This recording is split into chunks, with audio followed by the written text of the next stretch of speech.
Hi friends, welcome back to my channel. ಊರಿಂದ ಬಂದಮೇಲೆ ಬರುವಾಗ ಒಂದು ಸಮುದ್ರದ ಜಾತಿ, ಸಮುದ್ರದಲ್ಲಿ ಇರುವಂಥ ಒಂದು ಗುಳ್ಳೆಟ್ ಥರ ಇರುವಂಥ ಒಂದು ಸಿ ಫಿಶನ್ನು ತಂದಿದ್ವಿ. ಅದನ್ನು ಮಾಡೋಣ ಅಂತ ಹೇಳ್ಕೊಂಡು, ಸುಕ್ಕ ಮಾಡೋಣ ಅಂತ ಹೇಳ್ಕೊಂಡು ರೆಡಿ ಮಾಡ್ಕೊಂಡಿದ್ದೀನಿ. ಈಗ ಅದನ್ನು ಸುಕ್ಕ ಮಾಡ್ಕೊಳ್ಬೇಕು ಅಂತ ಹೇಳಿದರೆ ಆ ಗುಳ್ಳೆಗಳನ್ನೆಲ್ಲ ನೀರಲ್ಲಿ ಹಾಕಿ ಬೇಯಿಸ್ಕೊಳ್ಬೇಕು. ಬೇಯಿಸ್ಕೊಂಡ್ಮೇಲೆ ಅದನ್ನು ಬಿಡಿಸ್ಕೊಳ್ಬೇಕಾಗತ್ತೆ. ಅಷ್ಟೊತ್ತಿಗಾಗಲೇ ತುಳಸಿ ಹಬ್ಬ ಮುಗಿಸ್ಕೊಂಡು ಬಂದಿದ್ದಾಗಿತ್ತಲ್ವ, ಆವಾಗಲೇ ಸುರುಸುರು ಬತ್ತಿ ಎಲ್ಲ ತಂದಿರೋದ್ರಿಂದ ಅದ್ರ ಜೊತೆಗಳು ಆಟ ಆಡ್ತಿದ್ದಾಳೆ. ಈಗ ಆ ಸುಕ್ಕವನ್ನು ಮಾಡ್ಕೊಳ್ಳಿಕ್ಕೆ ಟೊಮೆಟೊ ಮತ್ತು ಈರುಳ್ಳಿ ಹಾಗೆ ಗಾರ್ಲಿಕನ್ನು ಚಾಪ್ ಮಾಡ್ಕೊಂಡಿದ್ದೀನಿ. ಈಗ ಸುಕ್ಕ ಇವು ಗುಳ್ಳೆಗಳೆಲ್ಲ ಬೆಂದಿದೆ. ಒಂದೊಂದಾಗಿ ತೆಕ್ಕೊಳ್ತಾ ಇದ್ದಾಳೆ. ನನ್ನ ಮಗಳು ತಾನೇ ತೆಗಿತೀನಿ ಅಂದ್ಲು, ತೆಕ್ಕೊಳ್ತಾ ಇದ್ದಾಳೆ. ನೋಡಿ, ಒಂದು ಸರಿ ಒಂದು ಕುದಿ ಬಂದರೆ ಸಾಕು. ಫಸ್ಟ್ ಆಫ್ ಆಲ್ ಅದು ಹೇಗಿರುತ್ತೆ ಅಂತ ಹೇಳಿದ್ರೆ, ಮೇಲ್ಗಡೆ ಅದಕ್ಕೆ ಹೋಲ್ ಇರುತ್ತಲ್ಲ, ಅಲ್ಲಿ ಲಾಕ್ ಆಗಿರುತ್ತೆ. ಅದನ್ನು ಓಪನ್ ಮಾಡಿಕೊಂಡು ನೆಕ್ಸ್ಟ್ ಅದು ಏನು ಅದರದ್ದು ಮಾಂಸವನ್ನು ತೆಕ್ಕೊಳ್ಬೇಕಾಗತ್ತೆ. ಇದು ನೋಡಿ, ಆ ಕೆಲಸವನ್ನು ತಾನೇ ಮಾಡ್ತೀನಿ ಅಂತ ಕೂತಿದ್ದಾಳೆ. ಮೇಲ್ಗಡೆ ಲಾಕ್ ಇರುತ್ತಲ್ಲ, ಅದನ್ನು ನಾನು ಬ್ಲ್ಯಾಕ್ ಕಲರಲ್ಲಿ ಇರುತ್ತೆ ನೋಡಿ, ಅಲ್ಲಿ ನೋಡಿದ್ರ, ಅದನ್ನು ನೀಟಾಗಿ ತೆಕ್ಕೊಳ್ಬೇಕಾಗತ್ತೆ. ಇದಕ್ಕೆ ಏಕೆ ಕಾಡನ್ನು ಆಮೇಲೆ ಮಾಂಸವನ್ನು ನೀಟಾಗಿ ರಿಮೂವ್ ಮಾಡ್ಕೊಳ್ಳಿಕ್ಕಾಗುತ್ತೆ. ಫಸ್ಟ್ ನನಗೆ ಅದ್ರ ಬಗ್ಗೆ ಏನು ಗೊತ್ತೇ ಇರಲಿಲ್ಲ, ನೋಡೇ ಇರಲಿಲ್ಲ ಆಗಿತ್ತು. ನಾನು ಮ್ಯಾರೇಜ್ ಆದಮೇಲೆ ನೋಡಿರೋದಿದ್ದು. ತುಂಬ ಟೇಸ್ಟಿಯಾಗಿರುತ್ತೆ. ಬಟ್ ನಾರ್ಮಲಾಗಿ ಗದ್ದೆಯಲ್ಲಿ ಬೆಳೆಯೋಕ್ಕಿಂತಲೂ ಇದು ತುಂಬ ಟೇಸ್ಟಿಯಾಗಿರುತ್ತೆ. ಈ ರೀತಿಯಲ್ಲಿ ಒಂದು ಕಡ್ಡಿ ಇತ್ತು, ಅಲ್ಯೂಮಿನಿಯಂ ಕಡ್ಡಿ ಅನ್ಸುತ್ತೆ. ಈ ರೀತಿಯಲ್ಲಿ ಓಪನ್ ಮಾಡ್ಕೊಳ್ಳಾಗುತ್ತೆ. ನೀಟಾಗಿ ಓಪನ್ ಮಾಡಿಕೊಂಡು ಇಲ್ಲಿ ಕಾಣ್ತಾ ಇದೆಯಲ್ಲ, ಈ ಬ್ಲ್ಯಾಕ್ ಕಲರನ್ನು ನೀಟಾಗಿ ತಕ್ಕೊಳ್ಬೇಕು. ಈ ರೀತಿಯಾಗಿ ಕ್ಲೀನ್ ಮಾಡಿಕೊಂಡ್ರೆ ಈಸಿಯಾಗಿ ಮತ್ತೆ ಫ್ರೈ ಮಾಡ್ಬೋದು. ಈ ರೀತಿ ನೋಡಿ, ಈ ರೀತಿಯಾಗಿ ನೀಟಾಗಿ ಲಾಕ್ ಮಾಡಿ ಇಟ್ಕೊಳ್ಳುತ್ತದು. ಸಣ್ಣ ಪ್ಲೇಟ್ ಥರ ಇರುತ್ತೆ. ಆಮೇಲೆ ಅದರ ನೀಟಾಗಿ ಕಡ್ಡಿಯಿಂದ ತೆಕ್ಕೊಳ್ಬೇಕಾಗತ್ತೆ.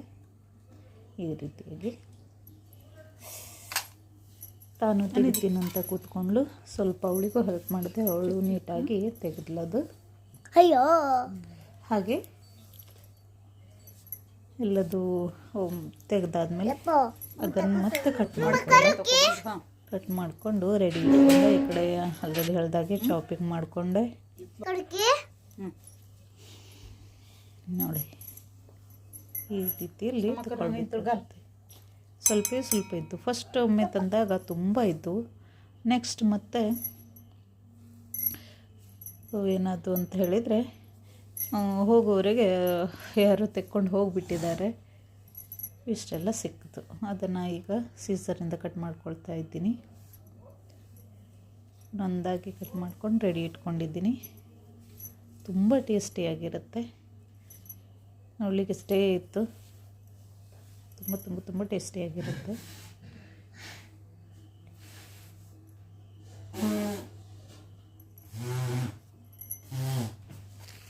ಎಲ್ಲ ರೆಡಿ ಇಟ್ಕೊಂಡೆ. ಈಗ ಕಟ್ಟಿಗೆ ಒಲೆಯಲ್ಲೇ ಮಾಡೋದ್ರಿಂದ ಅದರ ಟೇಸ್ಟ್ ಮತ್ತು ಡಬಲ್ ಆಗಿರುತ್ತೆ. ನಾವು ಹೊರಗಡೆ ಕಟ್ಟಿಗೆ ಒಲೆ ಅಂದ ತಕ್ಷಣ ಹೊರಗಡೆ ಮಾಡ್ತೀವಿ ಅಡುಗೆಯನ್ನು. ಅದಕ್ಕೆ ಸ್ವಲ್ಪ ಆಯಿಲನ್ನು ಹಾಕ್ಕೊಂಡು ಚಾಪ್ ಮಾಡ್ಕೊಂಡಿರುವಂತಹ ಆನಿಯನ್ನು ಎಲ್ಲ ಹಾಕ್ಕೊಂಡು ಫ್ರೈ ಮಾಡ್ಕೊಳ್ಬೇಕು. ಅದಕ್ಕೆ ಬೇಕಾಗುವಂಥ ಮಸಾಲವನ್ನು ಹಾಕಿ ರೆಡಿ ಮಾಡ್ಕೊಳ್ಬೇಕಾಗತ್ತೆ. ಅದು ಕಟ್ಟಿಗೆ ಒಲೆಯಲ್ಲಿ ಅಡುಗೆ ಮಾಡೋದು ತುಂಬ ಟೇಸ್ಟಿಯಾಗಿರುತ್ತೆ. ಹಾಗೆ ಅವಾಗ ಮಾಡ್ತಾಯಿರ್ತೀನಿ. ವಿಡಿಯೋಗೋಸ್ಕರನೇ ಮಾಡಿದ್ದೀನಿ ಅಂತ ತಿಳ್ಕೊಳ್ಳಿ. ಯಾಕಂತ ಹೇಳಿದರೆ, ಪುಟಾಣಿ ಒಲೆ ತನಗೆ ಬೇಕು ಅಂತ ಹೇಳಿದ್ದಕ್ಕೆ ಒಂದು ಪುಟಾಣಿ ಒಲೆಯನ್ನು ಮಾಡಿಕೊಂಡಿದ್ದು. ಅದರಲ್ಲೇ ಅಡುಗೆ ಮಾಡೋಣ ಅಂತಾಳೆ, ತಾನೇ ಮಾಡ್ತೀನಿ ಅಂತಾಳ. ಅದ್ರ ಸಲುವಾಗಿ ಅವಾಗ ಮಾಡ್ತಾಯಿರ್ತೀನಿ. ತುಂಬ ಸ್ಲೋ ಆಗುತ್ತೆ, ಆದರೆ ಸ್ಪೀಡ್ ಆಗಲ್ಲ ಕುಕ್ಕಿಂಗ್. ತುಂಬ ಸ್ಲೋ ಆಗುತ್ತೆ. ಚೆನ್ನಾಗಿ ಬೆಂಕಿ ಹತ್ತಿದೆ ಅಂದರೆ ಚೆನ್ನಾಗಾಗುತ್ತೆ. ಡಬ್ಬದಲ್ಲಿದೆ ಕುಯ್ ಕುಯ್ ನಾಯಿ ಮರಿ ಎಲ್ಲಿದೆ, ಇಲ್ಲೇ ಎಲ್ಲೋ ಮೂಲೆ ಎಲ್ಲೋ ಮಲಗಿ ಮಲಗಿದೆ ಮಲಗಿದೆ ಅಡ್ಗೆ ಕೋಣೆ ಪಾತ್ರೆ ಅಲ್ಲಿ ಉರುಳಿದೆ ಉರುಳಿದೆ ಮರಿ ಬೆಕ್ಕು ಹಾಲು ಕುಡ್ದಿ ಓಡಿದೆ ಓಡಿದೆ ಇಟ್ಲಚು ನೋಡಿದ್ರೆ ಕೇಳಿದ್ರಲ್ಲ ರೈಮ್ಸ್ ಅವ್ರು ಸ್ಕೂಲಲ್ಲಿ ಕಲಿಸ್ಕೊಟ್ಟಿರೋದು ನಾ ಹೇಳ್ತೀನಿ ಅಂತ ಹೇಳಿದ್ಲು, ಹಾಗೆ ಹೇಳ್ಕೊಂಡ್ಲು.